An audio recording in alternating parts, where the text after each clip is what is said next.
இவைகளெல்லாம் உங்கள் நம்பிக்கைகளா?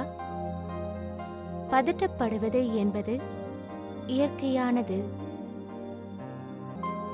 கோபப்படுவது அவசியமான ஒன்று. மகிழ்ச்சி என்பது நிபந்தனைகளுக்கு உட்பட்டது. மனதை ஒருநிலைப்படுத்தி தியானம் செய்வது கடினம். உங்களைப் பற்றிய உண்மைகளை அறிந்து கொள்ளுங்கள். அமைதி, மகிழ்ச்சி, அன்பு இவற்றை யதார்த்தமாக்குங்கள். விடியலை வரவேற்போம் பிரம்மகுமாரிகளுடன். ஓம் சாந்தி. விடியலை வரவேற்போம் பிரம்மா குமாரிகளோட நிகழ்ச்சிக்கு உங்களை மீண்டும் வரவேற்கிறோம். கடந்த நிகழ்ச்சியில் ஸ்ட்ரெஸ் ரிலீஃப் மேனேஜ்மெண்ட்டை பற்றி நிறைய விஷயங்கள் பேசணும். ஸ்ட்ரெஸ் இல்லாமல் கண்டிப்பாக நம்மளால் இருக்க முடியும் அப்படின்றதையும் நம்ம ரொம்ப அழகாக விளக்கமாக சொன்னாங்க. இந்த நிகழ்ச்சியில் கோபப்படும் பொழுது நம்ம அதிகப்படியான வார்த்தைகளை பேசிடுறோம். அதை கண்ட்ரோல் பண்ணுறது எப்படி, இல்லை சில நேரங்களில் மௌனமாக இருக்கிறதே மேல் அப்படின்றத பற்றியும், அட்டாச்மெண்ட் அதிகபட்சமாக இருக்கக்கூடாது அதை பற்றி பேசுகிறதுக்காகவும் நம்ம கூட பிரம்மகுமாரி சகோதரி வந்திருக்காங்க. ஓம் சாந்தி. ஓம் சாந்தி. ஆக்சுவலாக நம்ம அவங்கள எப்படியாச்சும் கன்வின்ஸ் செஞ்சிடணும் அப்படின்னு நினைக்கிறோம். ஆனால் ஆக்சுவலாக நம்ம அவங்கள அக்செப்ட் பண்ணுறதே இல்லை. we don't accept them at all. நமக்கு என்ன தோணுது அப்படின்னா, நம்ம அவங்கக்கிட்ட பேசுகிறோம், நம்ம அவங்களுக்கு எல்லாத்தையும் எக்ஸ்பிளைன் பண்ணுறோம் அப்படின்னு சொன்ன உடனே நாம் சொன்னதெல்லாம் அவங்க கேட்டுருவாங்க அப்படின்னு சொல்லிட்டு நம்ம நினைக்கிறோம். அதுதான் நம்முடைய எதிர்பார்ப்பும் கூட. ஆனால் அவசியம் கிடையாது. நாம் சொல்கிறது நம்ம சொல்கிறோம், அவ்வளோதான். அது நம்முடைய ஒப்பீனியன், நம்முடைய கருத்து. அவங்க அதை ஏற்றுக்கொள்வார்களா இல்லையா அப்படின்றது அது அவர்களை பொறுத்த விஷயம். ஸோ இப்போ நாம் அவங்களை நாம் ஏற்றுக்கொள்வதற்கு பதிலாக நம்ம கொஞ்சம் ரெசிஸ்டன்ஸை காட்டினோம் அப்படின்னாலே அந்த உறவு ரொம்ப ஸ்மூத்தாக இருக்காது. ரெசிஸ்டன்ஸ் அப்படின்னா நம்ம சொல்கிறத நம்ம சொல்கிறோம், உடனே அதுக்குடைய அர்த்தம் என்ன அப்படின்னா, நீங்கள் செய்கிறத செய்யக்கூடாது, இவ்வளோ சொல்லியும் நீங்கள் செய்கிறீங்களே. ஸோ அந்த மாதிரி ஆகும்பொழுது ரெசிஸ்டன்ஸ் நம்ம காமிக்கிறோம். ஸோ எதிர்ப்பை நம்ம காமிக்கிறோம், அவங்க செய்யக்கூடாது அப்படின்னு. அது வந்தது அப்படின்னாலே அவர்களை நாம் ஏற்றுக்கொள்ளவில்லை அப்படின்றது தான் அர்த்தம். ஸோ இன்றைக்கி காலகட்டத்தில் குழந்தைகளுக்கு பல விஷயங்களை தெரிஞ்சுக்கிறதுக்கு நிறைய அவென்யூஸ் இருக்குது, நிறைய விஷயங்கள் இருக்குது. மொபைல் ஆகட்டும், கம்ப்யூட்டர் ஆகட்டும், டிவி ஆகட்டும், அதன் மூலமாக இந்த கம்யூனிகேஷன் சிஸ்டம்ஸ் மூலமாக நிறைய விஷயங்களை குழந்தைங்க தெரிஞ்சுக்கிறாங்க. தெரிஞ்சுக்கிறது மட்டும் இல்லாமல் பல இடத்துக்கு போகிறாங்க, அதை பார்க்குறாங்க. அந்த மாதிரி விஷயங்கள்லாம் கூட நடந்துகிட்ருக்கு. ஸோ அந்த மாதிரி அதிகமான அவேர்னஸ் அவங்களுக்கு இருக்கும் பொழுது, அதிகமான விஷயங்கள் அவங்களுக்கு தெரிஞ்சிருக்கு அப்படின்றப்ப குழந்தைகள் நம்மக்கிட்ட சொல்லிட்டு அதை பண்ணுறது தான் ரொம்ப ஆரோக்கியமான விஷயமும் கூட. இப்போ அவங்க என்ன பண்ணுறாங்கன்னே நமக்கு தெரியல அப்படின்றப்போ அது அன்ஹெல்த்தியான ஒரு விஷயம், ஆரோக்கியமான விஷயம் கிடையாது. ஸோ அது ஒரு சில விஷயங்களை நம்மால் ஏற்றுக்கொள்ள முடியவில்லை அப்படின்னா கூட, நமக்கு பிடிக்கலை அப்படின்னா கூட, அவங்க நம்மக்கிட்ட சொல்லிட்டு போகிறது தான் நல்லது அப்படின்னு நாம் நினைக்கணும். இன்றைக்கி பாருங்கள், பல குழந்தைகளை பெற்றோர்கள் இப்படிப்பட்ட ட்ரெஸ் போடக்கூடாது அப்படின்லாம் கட்டுப்பாடு விதிக்கிறாங்க. அந்த குழந்தை தன்னுடைய பெற்றோருக்கு பிடிக்கலை அப்படின்றதுக்காக வீட்டிலேருந்து சல்வார் கமீஸை போட்டுக்கலாம், தன்னுடைய ஃப்ரெண்டு வீட்டுக்கு போய் அங்கே மாற்றிக்கலாம், தான் எப்படி ட்ரெஸ் பண்ணிக்கணுமோ அப்படியே அதை பண்ணிவிட்டு எங்கே வேணால் போகலாம் இல்லையா? இது பெற்றோருக்கு தெரிய போகுதானே? இல்லை. இன்றைக்கி நீங்கள் பார்த்தீங்கன்னா பல இடங்களுக்கு பெற்றோர்களுக்கு தெரியாமல் குழந்தைகள் போயிட்டு தான் இருக்காங்க. ஏன் அப்படின்னா, பெற்றோர்கள் ரொம்ப கண்டிப்பானவர்கள், கேட்டால் பெர்மிஷன் கொடுக்க மாட்டாங்க. ஸோ ஸ்கூலுக்கு போகிறேன், காலேஜுக்கு போகிறேன் அப்படின்னு சொல்லிட்டு அவங்க சினிமாவுக்கு போகிறாங்க, ஷாப்பிங் மால்ஸ்க்கு போகிறாங்க, நிறைய இடத்துக்கு போகிறாங்க. இன்ஃபேக்ட் நிறைய இடங்களில் நீங்கள் குழந்தைகள் ஸ்கூல் யூனிஃபார்ம்லேயே கூட நீங்கள் பார்க்கலாம். சில சமயங்களில் நம்ம சொல்கிறத குழந்தைகள் முழுவதுமாக ஏற்றுக்கொள்வதில்லை. நம்ம அதை கூட அக்செப்ட் பண்ணோம் அப்படின்னு நீங்கள் சொல்கிறீங்க. ஆனால் நம்ம குழந்தைங்களோட நல்லதுக்காக தான் சொல்கிறோம், அவங்க அதை கூட கேட்கல அப்படின்னும் போது நமக்கு ரொம்பவே ஹர்ட் ஆகிடுதில்ல? ஆக்சுவலாக ஒவ்வொரு முறையும் குழந்தைகள் நம்மக்கிட்ட ஷேர் பண்ணிக்கும் பொழுது அவர்களுக்கு நம்ம எதிர்ப்பு காமிச்சோம் அப்படின்னா, நீ இதை செய்யக்கூடாது, நீ இங்கே போகக்கூடாது, இப்படி இருக்கக்கூடாது அப்படின்னு நம்ம ஒவ்வொரு முறையும் நம்ம எதிர்ப்பு காண்பித்து கொண்டே இருக்கும் பொழுது என்ன ஆகுது அப்படின்னா, அதை நாம் ஏற்றுக்கொள்ளவில்லை அப்படின்னு அர்த்தம். ஸோ அந்த மாதிரி சூழ்நிலைகளில், அந்த மாதிரி நேரங்களில் குழந்தைகள் என்ன பண்ணுவாங்கன்னா, எப்படியும் நான் இதை செஞ்சே ஆகணும், அதனால் ஏதாவது ஒரு வழியை கண்டுபிடிச்சி வச்சுக்குவாங்க. பொய் சொல்ல ஆரம்பிப்பாங்க, தெரியாமல் செய்ய ஆரம்பிப்பாங்க. ஸோ ஏதாவது ஒரு வழியை ஏதாவது ஒரு விஷயத்துக்காக அவங்க கண்டுபிடிச்சி வச்சாங்கன்னா, கொஞ்சம் நினச்சி பாருங்கள், இதை எல்லா விஷயத்துக்குமே அவங்க அப்ளை பண்ணுவாங்க. சரி, பொய் சொன்னால் ஒத்துக்கிறாங்க, அப்படின்னு ஆரம்பிப்பாங்க. ஸோ இந்த மாதிரி நேரங்களில் தான் வந்து இப்போ நம்ம பல விஷயங்கள் கேள்விப்படுறோம் இல்லையா? குழந்தைங்க வந்து போதைப் பொருட்களை யூஸ் பண்ணுறாங்க, இல்லை வந்து ஏதாவது ஒரு தவறான காரியத்தில் வந்து ஈடுபடுறாங்க. அந்த மாதிரி விஷயங்கள்லாம் வந்து பெற்றோர்களுக்கு தெரிஞ்சால் நடக்குது, தெரியாமல் தான் வந்து ஆரம்பமாகுது. ஸோ அந்த மாதிரி விஷயங்கள் ஏன் நடக்குது அப்படின்னா, குழந்தைகள் வந்து அதை சொல்லாமல் செய்கிறாங்க. பெற்றோர்கள்கிட்ட வந்து பொய் சொல்லிட்டு பண்ணுறாங்க, இல்லை அவங்களுக்கு தெரியக்கூடாது அப்படின்றதுக்காக எங்கேயோ போய் ஏதாவது ஒரு தவறான வழியில் போயிடுறாங்க. ஸோ எது சொன்னாலும் வந்து நம்ம எதிர்ப்பு தெரிவித்த உடனேயே, ஒரு ரெசிஸ்டன்ஸை வந்து நாம் காமித்த உடனேயே அது வந்து ஒரு தடுப்பு சுவரை போல் உருவாகி விடுகிறது. இந்த தடுப்பு சுவரை வந்து பெற்றோர்கள் தான் உருவாக்கி வச்சுருக்காங்க. ஸோ அந்த தடுப்பு சுவர் வந்த உடனேயே பெற்றோர்களிடமிருந்து உருவாக வேண்டிய அந்த அன்பு, அந்த எனர்ஜி என்பது ஃப்ளோ ஆகாமல் போகுது. ஸோ பெற்றோர்கள்கிட்டேருந்து அன்பு கிடைக்கிறதில்ல, பெற்றோர்கள்கிட்டேருந்து எப்பொழுதுமே வந்து ஒரு கிரிட்டிசிசம் கிடைக்குது, பெற்றோர்கள்கிட்டேருந்து எப்போவுமே வந்து குழந்தைகளுக்கு வந்து கோபம் கிடைக்கிறது, பெற்றோர்கள்கிட்டேருந்து எப்போவுமே வந்து நீங்கள் தப்பானவங்க, நீங்கள் தவறானவங்க, நீங்கள் செய்கிறது சரியில்லை, இப்படிலாம் யாராவது இருப்பாங்களா? ஸோ இந்த மாதிரியான விமர்சனங்கள் தான் கிடைக்குது. அப்படின்றப்பவே வந்து அன்பு என்பது ஸ்டாப் ஆகிடுது. ஸோ அந்த எனர்ஜி ஃப்ளோ ஸ்டாப் ஆகிடுது அப்படின்றதுக்கு காரணமே வந்து இந்த எதிர்ப்பு அப்படின்ற அந்த ரெசிஸ்டன்ஸ் அப்படின்ற அந்த தடுப்பு சுவர் தான். ஸோ முதல்ல வந்து நம்ம எல்லாத்துக்கும் வந்து எதிர்ப்பை காண்பிக்கிறது அப்படின்றத வந்து நம்ம ஸ்டாப் பண்ணணும். ஸோ நம்ம எதிர்ப்பை காண்பிக்கிறத ஸ்டாப் பண்ணணும் அப்படின்னா தான் வந்து அவர்களை நாம் எப்படி இருக்கிறார்களோ அப்படியே ஏற்றுக்கொள்கிறோம் அப்படின்றது அர்த்தம். இப்போ யூஸ்வலாக வந்து குழந்தைங்க வந்து நம்மக்கிட்ட எல்லாத்தையுமே வந்து ஷேர் பண்ணிக்குவாங்க. ஸோ எதுவாக இருந்தாலும் வந்து ஷேர் பண்ணிக்குவாங்க. ஸோ அந்த மாதிரி நேரத்தில் வந்து அந்த குழந்தைகள் வந்து ஷேர் பண்ணிக்கணும் அப்படின்னு நினச்சான்னா, அந்த குழந்தைகளுடைய மனதில் என்ன இருக்கணும்னா, என்னோடய பேரண்ட்ஸ் வந்து நான் எதை செஞ்சாலும் ஏற்றுக்குவாங்க, எதை வேணால் நான் அவங்கக்கிட்ட போய் ஷேர் பண்ணிக்கலாம், எதை வேணால் நான் அவங்கக்கிட்ட சொல்லலாம், அவங்க வந்து கோவப்பட மாட்டாங்க, அவங்க வந்து எதிர்ப்பு காண்பிக்க மாட்டாங்க அப்படின்ற ஒரு எண்ணம் அந்த குழந்தைகளுக்குள்ளே இருந்தால் மட்டும்தான் அந்த குழந்தைகள் வந்து எதாக இருந்தாலும் நம்மக்கிட்ட ஷேர் பண்ணிக்குவாங்க. ஒரு சில சமயங்களில் பார்த்திங்கன்னா வந்து அந்த குழந்தைகள் அதை பண்ண மாட்டாங்க, ஆனால் கூட அவங்க ஃப்ரெண்ட்ஸ் பண்ணிகிட்ருப்பாங்க. அது கூட வந்து பெற்றோர்கள்கிட்ட சொல்லுவாங்க, என்னுடைய ஃப்ரெண்ட்ஸ் வந்து இதை பண்ணாங்க, அது பண்ணாங்க அப்படின்லாம். வந்து நம்ம அதை கேட்ட உடனே என்ன சொல்லுவோன்னா, நீங்கள் அவங்களோட பேசக்கூடாது, அவங்களோட நீங்கள் சேரக்கூடாது அப்படின்னு நம்ம சொல்லுவோம். சொன்ன உடனேயே அந்த குழந்தைங்க என்ன யோசிக்க ஆரம்பிக்கும்னா, நம்முடைய பெற்றோருக்கு வந்து இது பிடிக்கலை, ஸோ நம்ம சொல்லாமல் இருக்கணும். ஸோ அந்த ஃப்ரெண்ட்ஷிப் கண்டினியூ ஆகிட்டே தான் இருக்கும்.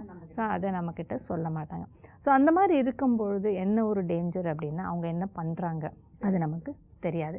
ஸோ குழந்தைகளுடைய பழக்கம் எப்படிப்பட்டது அப்படின்னா, சின்ன குழந்தையிலேருந்து நீங்கள் பார்த்தீங்கன்னா தெரியும், ஸ்கூல்லேருந்து வந்த உடனே ஸ்கூலில் என்ன நடந்ததுன்னு காலையிலேருந்து சாயங்காலம் வரைக்கும் என்னெல்லாம் நடந்தது, யாரெல்லாம் என்ன பண்ணாங்க எல்லாத்தையுமே வந்து சொல்லிடுவாங்க.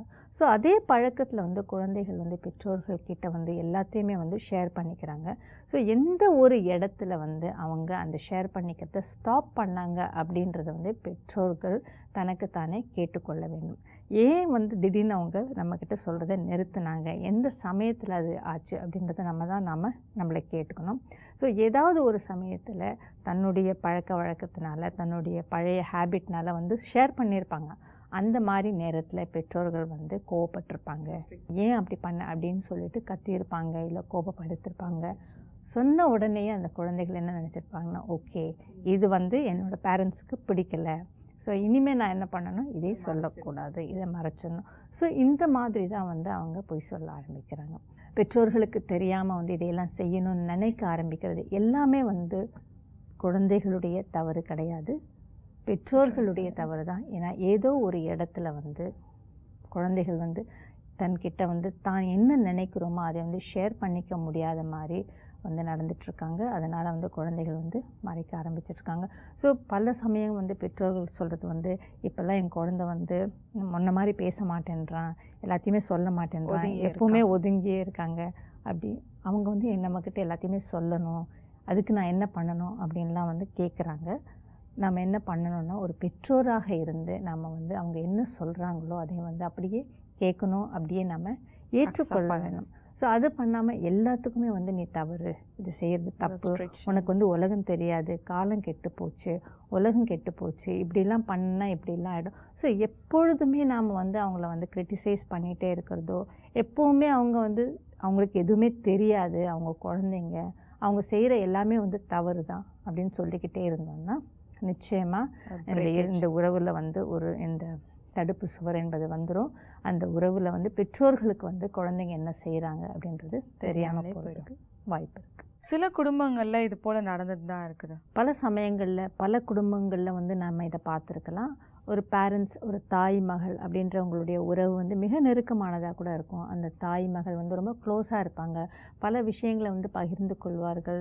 2 பேருமே வந்து ஒரு ஃப்ரெண்ட்ஸ் மாதிரி இருப்பாங்க. இதை வந்து நம்ம நிறைய இடத்துல பார்த்துருக்கோம். அதுக்கு காரணம் கூட வந்து அவர்கள் வந்து ஒருவரை ஒருவர் ஏற்றுக்கொள்வதால் தான். ஸோ பெற்றோர்கள் வந்து தன்னுடைய குழந்தைகளை வந்து நம்ம ஏற்றுக்கொள்ளணும். அவங்க எப்படி இருக்காங்களோ அதை நம்ம புரிந்து கொள்ளணும். அது செய்யாமல் வந்து நம்ம ஒவ்வொரு முறை எதிர்ப்பு காட்டும்பொழுது, அந்த ரெசிஸ்டன்ஸை நாம் உருவாக்கும் பொழுதெல்லாம் வந்து அங்கே வந்து அந்த உறவில் வந்து நிச்சயமாக ஒரு விரிசல் என்பது ஏற்படுகிறது.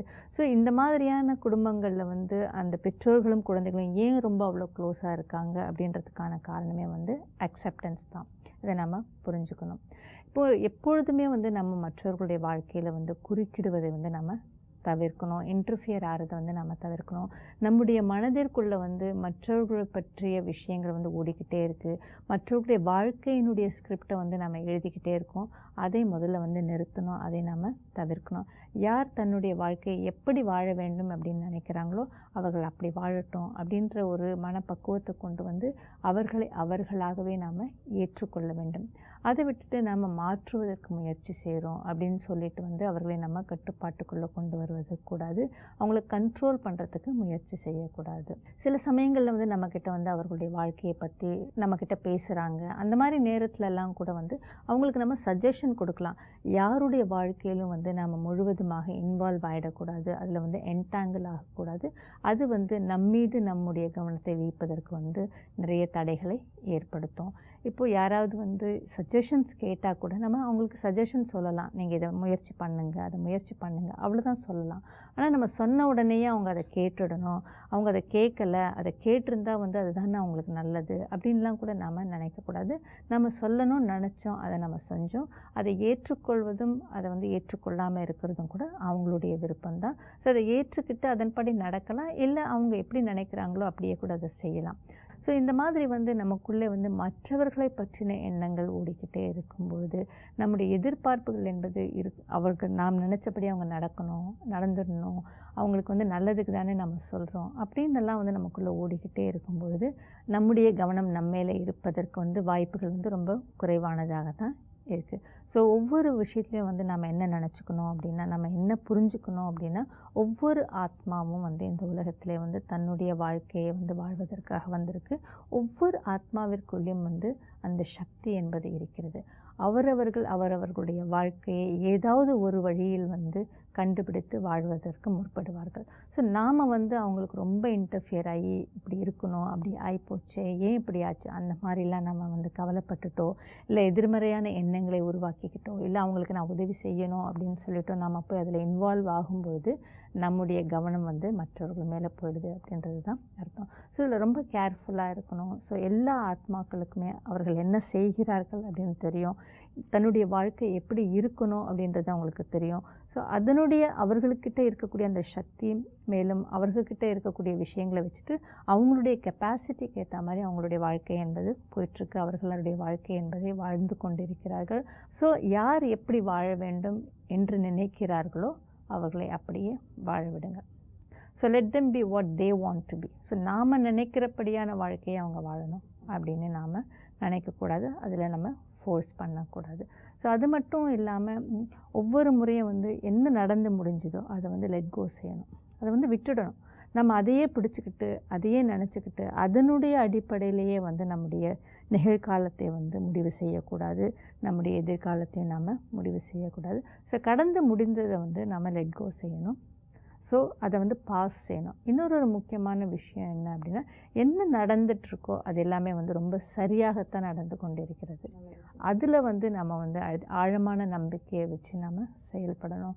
ஸோ என்ன நடந்துகிட்ருக்கோ அது சரியாக தான் நடந்துகிட்ருக்கு, சரியாக தான் நடக்கும் அப்படின்ற ஒரு நம்பிக்கையோடு நாம் இருக்கணும். ஸோ எது கடந்து முடிஞ்சு போச்சோ, இல்லை எது நடந்து முடிந்து விட்டதோ நாம் வந்து லெட்கோ செஞ்சு அடுத்தது வந்து பாஸ், அடுத்த காட்சிக்கு நம்ம வந்துடணும். ஸோ இப்போது என்ன நடக்கணும், எப்படி இருக்கணும் அப்படின்றத வந்து நம்ம சிந்திக்கணும். அதனுடைய அடிப்படையில் வந்து நம்ம செயல்படணும். ஸோ எப்போல்லாம் வந்து நம்முடைய மனதிற்குள்ளே வந்து மற்றவர்களை பற்றிய சிந்தனைகள் ஓடுகிறதோ, இல்லை மற்றவர்களுக்கு வந்து கட்டுப்பாட்டுக்குள்ளே கொண்டு வரணும் அப்படின்னு நாம் நினைக்கிறோமோ அப்போல்லாம் வந்து கொஞ்சம் ஸ்டாப் சொல்லுங்கள். அதற்கான அந்த எண்ணங்களுக்கான முற்றுப்புள்ளியை வந்து கண்டிப்பாக வச்சிடணும். ஒரு சில சமயங்களில் வந்து பெற்றோர் குழந்தைகள் அந்த உறவில் கூட வந்து பெற்றோர்கள் வந்து ரொம்ப வந்து ஸ்ட்ரிக்டாக இருக்கும்பொழுது, ரொம்ப கடுமையாக இருக்கும்பொழுது வந்து அந்த குழந்தைகள் வந்து ரொம்ப தீவிரமாக இருப்பாங்க, ரொம்ப ஸ்டபர்னாகவும் இருப்பாங்க. நிச்சயமாக நம்மளும் இதை பார்த்திருக்கிறோம். ஸோ நம்ம பல சமயங்களில் வந்து நமக்கு பிடிக்காதது அவங்க செய்கிறாங்க, நம்ம சொல்கிறது தான் அவங்க செய்யணும் அப்படின்னா நம்ம நினைக்கும் பொழுது வந்து நம்ம மேலோட்டமாக வந்து அவர்களை ஏற்றுக்கொள்கிறோம். ஸோ மேலோட்டமாக அவங்கள ஏற்றுக்கிட்டால் கூட நம்முடைய மனதில் வந்து எதிர்ப்பு என்பது இன்னும் கூட இருந்துட்டு தான் இருக்குது. அந்த ரெசிஸ்டன்ஸ் என்பது நமக்கு நம்ம செய்யக்கூடாதுன்னு சொல்லியும் இவங்க செய்கிறாங்களே அப்படின்ற எண்ணம் வந்து நிச்சயமாக இருந்துட்டு தான் இருக்குது. ஸோ யார் எப்படி இருக்காங்களோ அவர்களை அப்படியே இருப்பதற்கு விடுங்கள். Let it be everything. அந்த சூழ்நிலையாக இருந்தாலும் சரி, மனிதர்களாக இருந்தாலும் சரி, எப்படி இருக்கிறதோ அப்படியே வந்து ஏற்றுக்கொள்ள வேண்டும். இது வந்து ரொம்ப முக்கியமான விஷயம். நம்ம எப்போ வந்து எதிர்ப்பை காமிக்கிறோமோ அப்போ வந்து அதை நம்ம எம்பவர் செய்கிறோம். அந்த சூழ்நிலைக்கும் அந்த மனிதர்களுக்கும் வந்து சக்தியை கொடுக்குறோம் அப்படின்றது தான் அர்த்தம். ஸோ நம்ம ஷேர் பண்ணிக்கணும் அப்படின்றப்ப வந்து நம்முடைய திறமைகளை ஷேர் பண்ணிக்கணும், நம்முடைய குணங்களை ஷேர் பண்ணிக்கணும், நம்மக்கிட்ட இருக்கக்கூடிய நாலேஜை வந்து ஷேர் பண்ணிக்கிறோம். இதுதான் வந்து மற்றவர்களுக்கு நம்ம கொடுத்து கொண்டே இருக்க வேண்டும். இந்த காம்படிஷனாக இருக்கக்கூடிய இந்த உலகத்தில் வந்து நமக்கு தெரிஞ்ச விஷயங்களை, நம்முடைய டேலண்ட்ஸை வந்து நம்ம யார் கூடயுமே ஷேர் பண்ணிக்கிறது கிடையாது. இன்ஃபேக்ட் இதை தான் நம்ம ஷேர் பண்ணிக்கணும். நம்ம ஷேர் பண்ணிக்கவே இல்லை அப்படின்னா வந்து ஒரு தேங்கிய குட்டை போல் ஆகிடும், ஒரு ஸ்டாக்னன்ட் வாட்டர் மாதிரி ஆகிடும். அப்போது நமக்கு வந்து புதுசாக எதுவுமே வந்து நமக்குள்ளே நிரம்பாது, நமக்கு வராது. ஸோ ஒரு நதியினுடைய பயணத்தை வந்து நம்ம பார்க்கும்பொழுது கூட அது வந்து அந்த நதி பாய்ந்து கொண்டே தான் இருக்குது, ஓடிக்கிட்டே தான் இருக்குது. எவ்வளவு தடைகள் வந்தாலும் அதையும் தாண்டி தன்னுடைய பயணத்தை தொடர்கிறது. இப்போ அந்த நதியினுடைய அந்த பயணம் வந்து அதனுடைய பர்பஸ் என்னவாக இருக்கும்? வாழ்க்கைக்கும் மனிதர்களுக்கும் மிக முக்கியமான நீரை தருகிறது. ஸோ ஒரு நதியினுடைய பயணத்தை பாருங்கள். அது வந்து மனிதர்களுக்கு தண்ணீரை கொடுப்பது மட்டும் அதனுடைய நோக்கமாக கிடையாது. அந்த பயணத்தின் போது இடையில் வரக்கூடிய பல்வேறு விஷயங்களுக்கும் வந்து தன்னுடைய பயணத்தின் போது பலனாகவும் இருக்கிறது. அந்த நதியினுடைய பயணத்தின் போது எவ்வளோ விஷயங்கள் வருது இல்லையா? ஒரு இலையாக இருக்கலாம், ஒரு மலராக இருக்கலாம், இல்லை செடி கொடிகளாக இருக்கலாம், தழையாக இருக்கலாம், இல்லை பறவையாக இருக்கலாம், விலங்குகளாக இருக்கலாம். இப்படி பல்வேறு விதமான விஷயங்கள் வந்து அந்த தண்ணீரை பயன்படுத்துகிறது. ஸோ அந்த நதியின் பயணத்தின் இடையே வந்து தொடர்ந்து எல்லாருக்குமே வந்து தன்னுடைய பலனை அளித்து கொண்டே இருக்கிறது. எந்த தடையாக இருந்தாலும் வந்து அந்த தடையையும் தாண்டி கொண்டு அதை கடந்து அந்த நதியினுடைய பயணம் என்பது செல்கிறது. அதே மாதிரி தான் நம்முடைய வாழ்க்கை என்பது இந்த ஒரு நதியினுடைய பயணத்தை போல தான். இந்த பயணத்தின் பொழுது என்னுடைய தொடர்பில் வரக்கூடிய எல்லாருக்குமே வந்து என் மூலமாக என்னிடம் இருக்கக்கூடிய அந்த அமைதி, அன்பு, சந்தோஷம் எல்லாவற்றையும் வந்து நான் பகிர்ந்து கொண்டே செல்ல வேண்டும். அவர்களுக்கு நான் கொடுத்து கொண்டே செல்ல வேண்டும். அது மட்டும் இல்லாமல் அந்த நதியினுடைய பயணத்தின் போது அந்த நதி வந்து எத்தனை பேருக்கு வந்து அடைக்கலமாக இருக்கிறது. ஃபார் எக்ஸாம்பிள் வந்து அதில் மீன்கள் வாழ்கிறது, பறவைகள் வாழ்கிறது. ஸோ அந்த மாதிரி இருக்கும்பொழுது அது அடைக்கலமாகவும் இருக்குது. அதே போல் நம்முடைய வாழ்க்கை பயணத்தில் வந்து நம்முடைய உறவுகளுக்கு நம்ம அடைக்கலத்தை கொடுக்குறோம். அது மட்டும் இல்லாமல் நம்முடைய தொடர்பில் வரக்கூடிய ஒவ்வொரு ஆத்மாவிற்கும், ஒவ்வொருவருக்கும் நம்மிடம் இருக்கும் விஷயங்களை வந்து நம்ம கொடுத்துக்கிட்டே இருக்கணும். இதுதான் நம்முடைய வாழ்க்கையினுடைய நோக்கம் என்பது. பலருக்கு வந்து வாழ்க்கையினுடைய நோக்கம் என்றால் என்ன அப்படின்ற ஒரு பெரிய கேள்வியே இருக்குது. ஸோ அந்த நோக்கத்தை நாம் புரிஞ்சுக்கிட்டோம் அப்படின்னா நம்முடைய வாழ்க்கை என்பது நிச்சயமாக வந்து ஒரு சுலபமானதாக இருக்கும். இன்றைக்கி வந்து நான் வேலைக்கு போகிறேன் அப்படின்றப்ப வந்து எதற்காக போகிறேன் அப்படின்றது வந்து நமக்கு வந்து தெரிஞ்சுக்கணும். ஸோ ஒன்று வந்து நம்ம வேலைக்கு போகிறது வந்து பணம் சம்பாதிக்கிறதுக்காக.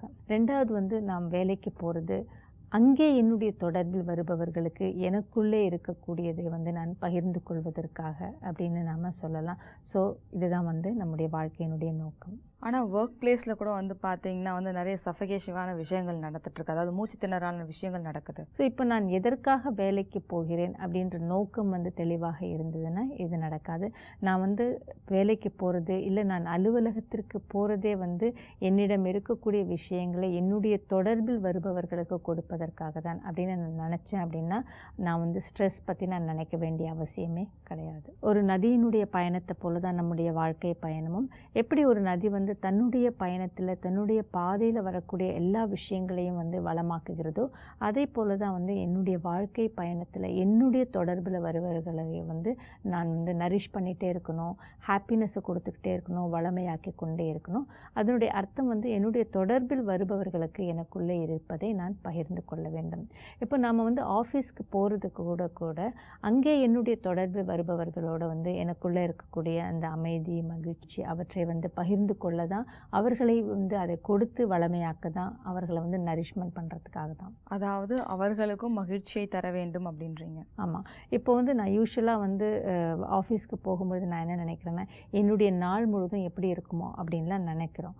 ஆனால் போகும்பொழுதே வந்து நான் இதுக்காக தான் போகிறேன், என்னுடைய தொடர்பில் வரவங்களுக்கு வந்து நான் இதையெல்லாம் பகிர்ந்து கொள்ள போகிறேன் அப்படின்ற ஒரு எண்ணத்துடன் நான் போகும்பொழுது அந்த நாளினுடைய முடிவில் வந்து நான் உட்காந்து யோசிக்க வேண்டியதில்லை, என்னுடைய நாள் எப்படி இருந்தது, திருப்திகரமாக இருந்ததா இல்லை ரொம்ப ஸ்ட்ரெஸ்டாக இருந்ததா அப்படின்னு நாம் யோசிக்க வேண்டிய அவசியமே இருக்காது. இதுதான் என்னுடைய ரெஸ்பான்சிபிலிட்டி அப்படின்னு நினைங்க. நம்முடைய நாள் எப்படி கழியுதுன்னு பாருங்கள். கண்டிப்பாக ஸ்ட்ரெஸ் அப்படின்ற ஒரு விஷயமே வந்து காணாமல் போயிடும். இப்போ கூட நம்ம நிகழ்ச்சியை பண்ணிகிட்டு இருக்கும்போது எந்த ஒரு ஸ்ட்ரெஸ்ஸும் இல்லாமல் தான் நம்ம பண்ணிகிட்ருக்கோம். அது மட்டும் இல்லை, நேயர்களுக்கும் இது வந்து நல்லாவே புரிஞ்சிருக்கும். இப்போ வந்து நம்ம ஆஃபீஸ்க்கு போகிறதே வந்து நம்மக்கிட்ட இருக்கக்கூடிய அந்த விஷயங்களை பகிர்ந்து கொள்ள தான் அப்படின்னு நம்ம போனோம். இன்றைக்கி பலர் வந்து அலுவலகத்துக்கே வந்து உற்சாகம் இல்லாமல் தான் போகிறாங்க, அன்வில்லிங்காக தான் போகிறாங்க. அதற்கு காரணமே என்னோடய ஆஃபீஸ் தான், நான் ஒர்க் பண்ணுற பிளேஸில் வந்து அதிகமாக ஸ்ட்ரெஸ் இருக்குது அப்படின்லாம் சொல்கிறாங்க. நம்முடைய வாழ்க்கையினுடைய நோக்கம், நம்முடைய வாழ்க்கையினுடைய லட்சியமே என்னவா இருக்கணும் அப்படின்னா, நமக்குள்ளே இருக்கக்கூடிய விஷயங்களை நாம் பகிர்ந்து கொள்வதாக தான் இருக்கணும். ஆக்சுவலாக வந்து அதுதான் உண்மையும் கூட.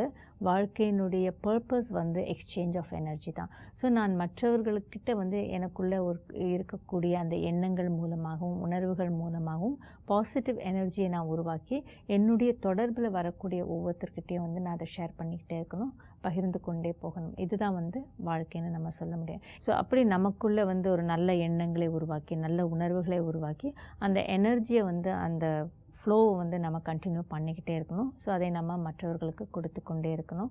இதுதான் வந்து வாழ்க்கையினுடைய லட்சியம் அப்படின்னு. ஸோ எப்போ வந்து இதை நம்மளால் பண்ண முடியலையோ அப்பொழுது தான் வந்து நமக்குள்ளே எனர்ஜி ஃப்ளோ அப்படின்றது வந்து நின்று போய் விடுகிறது. இப்போ நம்ம பல சமயங்களில் வந்து சிலர் சொல்கிறத கேள்விப்பட்டிருக்கோம், நாம் என்னமோ நல்லது கொடுத்துட்டு தான் இருக்கோம், ஆனால் ரிட்டர்னுக்கு வந்து அவங்க எதுவுமே வந்து நமக்கு கொடுக்கறதில்ல அப்படின்னு கூட நினைக்கிறாங்க. இல்லை நாம் நல்லது தான் சொல்லிகிட்டே இருக்கோம், ஆனால் அவங்க வந்து மாறுற மாதிரி இல்லை அப்படின்லாம் கூட சொல்லுவாங்க. ஆக்சுவலாக வந்து கொடுப்பதோடு நம்முடைய வேலை என்பது முடிந்து விடுகிறது. நாம் வந்து பதிலுக்கு வந்து அங்கேருந்து வரணும், அங்கேருந்து கிடைக்கணும் அப்படின்னு நாம் நினைக்கக்கூடாது. நம் பயணம் நதியை போன்றது அப்படின்ற இந்த உதாரணத்தை வந்து நம்ம வந்து கடைப்பிடித்த போதும். ஸ்ட்ரெஸ் அப்படின்ற ஒரு விஷயத்தை வந்து நம்ம காட்டில் வந்து பறக்க விடலாம், அதை அனுபவிக்கணும் அப்படின்றத ரொம்ப அழகாக சொன்னீங்க. இப்போ எப்படி நதியினுடைய பயணம் இருக்கிறதோ அப்படி நம்முடைய வாழ்க்கை பயணத்தில் வந்து நம்ம ஓடிக்கிட்டே இருக்கணும். நமக்குள்ளே இருக்கக்கூடிய அந்த அன்பு, அமைதி, சந்தோஷம் அப்படின்ற எனர்ஜி வந்து ஃப்ளோ ஆகிட்டே இருக்கணும். அதில் வந்து எந்த விதமான தடைகளும் வரக்கூடாது. அந்த தடைகள் வந்தது அப்படின்னாலே வந்து அந்த எனர்ஜி ஃப்ளோ ஸ்டாப் ஆச்சு அப்படின்னாலே எதிர்மறையான எண்ணங்கள் உருவாகிவிடும். நமக்குள்ளே இருக்கிற எல்லா விஷயங்களையும் மற்றவர்களோடு பகிர்ந்து கொள்ளும் பொழுது, மற்றவர்களுடைய வாழ்க்கையை நாம் வளமாக்கும் பொழுது நம்முடைய வாழ்க்கையும் நிச்சயமாக வந்து வளமாகி கொண்டே செல்லும். நாம் மற்றவர்களுக்கு மகிழ்ச்சியை கொடுக்கும் பொழுது கண்டிப்பாக வந்து நாமும் கூட அந்த மகிழ்ச்சியை அனுபவம் செஞ்சுக்கிட்டே இருப்போம். ஸோ இதுதான் வந்து வாழ்க்கையினுடைய லட்சியமாக நாம் வச்சுக்கணும். நம்ம கொஞ்சம் அமைதியாக இருக்கும்பொழுது, நம்முடைய மனதை வந்து நம்ம பார்க்கும்பொழுது, நமக்குள்ளேருந்து வரக்கூடிய அந்த குரலை வந்து நம்ம கொஞ்சம் கேட்க ஆரம்பிக்க வேண்டும். நம்ம ஏதாவது ஒன்று செய்யும்பொழுது, ஏதாவது ஒரு தவறு செய்யும்பொழுது நமக்குள்ளேருந்து ஒரு குரல் கேட்குது அப்படின்னு கூட நம்ம கேள்விப்பட்டிருக்கோம். ஸோ அந்த குரல் என்ன சொல்லுதுன்னா, இது தவறு, இதை செய்யாதே அப்படின்னு சொல்வதை வந்து நம்ம கேள்விப்பட்டிருக்கோம், நமக்கு அது கேட்கும். ஆனாலும் நம்ம என்ன செய்கிறோன்னா அந்த தவறை செய்கிறோம். அதாவது பல விஷயங்கள் வந்து நம்மளை இன்ஃப்ளூயன்ஸ் பண்ணுது. நம்முடைய உறவுகளாகட்டும், இல்லை வெளிப்புற அட்ராக்ஷன் ஆகட்டும், அந்த விஷயங்கள் எல்லாம் வந்து நம்மளை இன்ஃப்ளூயன்ஸ் செஞ்சு அதனுடைய அடிப்படையில் அந்த குரலை நிராகரிச்சுட்டு நாம் அந்த தவறை செய்யும் பொழுது நாம் உண்மையிலிருந்து வெகு தூரம் நாம் விலகி போயிடுறோம். நம்முடைய அமைதியை, மகிழ்ச்சியை நாம் அனுபவம் செய்வதற்கு முடிவதில்லை.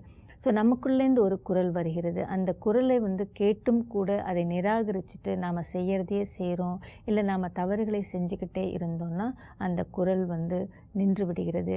நம் மனது வந்து நம்மோடு பேசுவது நின்று விடுகிறது. ஸோ முழுவதுமாக அது நின்றுடுச்சு அப்படின்னா நமக்கு வந்து எது செய்கிறோம், ஏன் செய்கிறோம் அப்படின்றது வந்து தெரியாமையே வந்து பல தவறுகள் இன்றைக்கி நடந்துக்கிட்டே இருக்குது. ஆக்சுவலாக வந்து நமக்குள்ளேயே வந்து பல கேள்விகள் வந்து உருவாகிறது. அந்த கேள்விகளுக்கான பதிலும் கூட நமக்குள்ளே தான் இருக்குது. ஸோ நம்ம கேட்ட கேள்விக்கெல்லாம் வந்து பதில் உடனே கிடைக்கும் அப்படின்னு நினைக்காதீங்க. ஆனாலும் வந்து கொஞ்சம் நாம் அதை கவனித்து கேட்டால் அதற்கான எல்லா பதில்களும் வந்து நமக்குள்ளே தான் இருக்குது, நம்முடைய மனதிற்குள்ளே தான் இருக்குது. ஸோ அதுதான் வந்து நம்ம என்ன சொல்கிறோன்னா, நமக்குள்ளேயே ஒரு ஆசிரியர் இருக்கிறார், நமக்குள்ளேயே வந்து ஒரு டியூட்டர் இருக்கிறார். அந்த டியூட்டரை வந்து நம்ம வந்து காது கொடுத்து கேட்கும் பொழுது தான் வந்து நம்ம அதை வந்து இன்ட்யூஷன் அப்படின்னு நம்ம சொல்கிறோம். எனக்கு என்ன நடக்க போகுதுன்னு எனக்கு முன்னாடியே தெரியும் அப்படின்லாம் சொல்லியிருக்கோம் இல்லையா, அதை நாம் இன்ட்யூஷன்னு சொல்கிறோம். ஸோ ஒரு சில விஷயங்களில் வந்து நம்ம கவனம் வச்சாலே போதும், நம்முடைய ஸ்ட்ரெஸ் என்பது கண்டிப்பாக போயிடும். அது என்ன அப்படின்னா, பி குவாய்ட், கொஞ்சம் உள்ளுக்குள்ளே வந்து அந்த சப்தத்தை வந்து நிறுத்தி அமைதியாக இருங்கள். அதுக்கப்புறமா லெட் பி, எது எப்படி இருக்கிறதோ அது அப்படியே இருக்கட்டும். அதுக்கப்புறமா லெட் கோ, நடந்து முடிந்த விஷயங்கள், கடந்து போனவற்றை வந்து விட்டு விடுங்கள், லெட் கோ செய்யுங்கள். அடுத்தது வந்து பாஸ் ஆன், அதாவது அடுத்த கட்டத்திற்கு வாருங்கள். இப்போ என்ன செய்யணும் அப்படின்றத பற்றி நம்ம யோசிக்கணும். அதுக்கப்புறமா வந்து லிசன் இன்சைட், எப்பொழுதுமே மனதிற்குள்ளேருந்து கேட்கக்கூடிய அந்த குரலை கவனியுங்கள். நமக்குள்ளே என்ன நடக்குது, என்ன சொல்லுது அந்த மனம் என்பதை கொஞ்சம் ஊர்ந்து கேளுங்கள். அதை நம்ம கேட்டோம் அப்படின்னா இந்த மாதிரி விஷயங்களை நம்ம கவனம் வச்சுட்டு இதை செஞ்சாலே வந்து கண்டிப்பாக நம்முடைய ஸ்ட்ரெஸ் அப்படின்றது வந்து இல்லாமல் போயிடும். என்னுடைய எண்ணங்கள் என்னுடைய படைப்பு என்பதை நான் உணர என்னுடைய எண்ணங்களின் அடிப்படையில் நான் மகிழ்ச்சியோ அல்லது பலவிதமான வேறு உணர்வுகளோ நான் அனுபவம் செய்கின்றேன். என் எண்ணம் என்பது மிகவும் சக்தி வாய்ந்ததாக இருக்கின்றது. எனவே அந்த எண்ணத்தினுடைய தரத்தினை நான் எப்பொழுதும் செக் செய்து கொண்டே இருக்க வேண்டியிருக்கிறது. எனவே எப்படி என் எண்ணமோ அப்படியே என்னுடைய உணர்வும் இருக்கின்றது. என்னுடைய எண்ணம், சொல், செயல் மற்றவரை எந்த வகையிலும் புண்படுத்தக்கூடாது.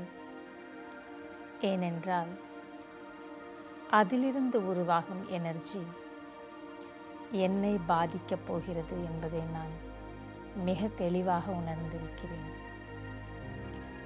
என் எண்ணம் எவ்வளவு சக்தி வாய்ந்ததாக இருந்தாலும் அதை உருவாக்கக்கூடிய மிகவும் உயர்ந்த சக்தி நான், தூய்மையான சக்தி நான். இதை நான் எப்பொழுதும் என்னுடைய விழிப்புணர்வில் வைத்துக்கொண்டு என்னுடைய ஒவ்வொரு எண்ணத்தையும் உருவாக்குவேன்.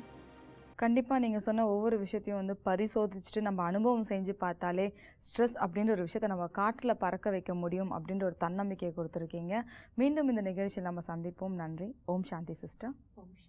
இன்றைக்கி நம்மளோட நிகழ்ச்சியில் ஸ்ட்ரெஸ் ரிலீஃப் பற்றி பார்த்தவங்க ரொம்ப வந்து அழகாகவே சொன்னாங்க. ஸ்ட்ரெஸ் அப்படின்ற விஷயத்தை வந்து ரொம்ப ஈஸியாக நமக்குள்ளேருந்து அகற்ற முடியும் அப்படின்றதுக்கான விளக்கங்களை கொடுத்தாங்க. மீண்டும் இந்த நிகழ்ச்சியை பற்றின ஏதாவது கேள்விகளோ இல்லை சந்தேகங்களோ இருந்தால் எங்களை தொடர்பு கொள்ளும் அல்லது அருகில் உள்ள சென்டருக்கு செல்லவும். ஓம் சாந்தி. ஓம் சாந்தி. I'm a peaceful soul. Om Shanti Om. I'm a peaceful soul. ये ध्वनि मंगल ध्वनि है. Om Shanti Om. This sound is a sacred sound. Om Shanti Om.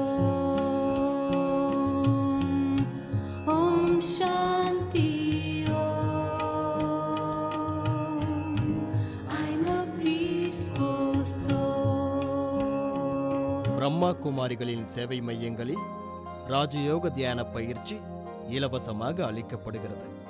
நாள்தோறும் 1 மணி நேரம் 7 நாட்களுக்கு இந்த பயிற்சி அளிக்கப்படுகிறது.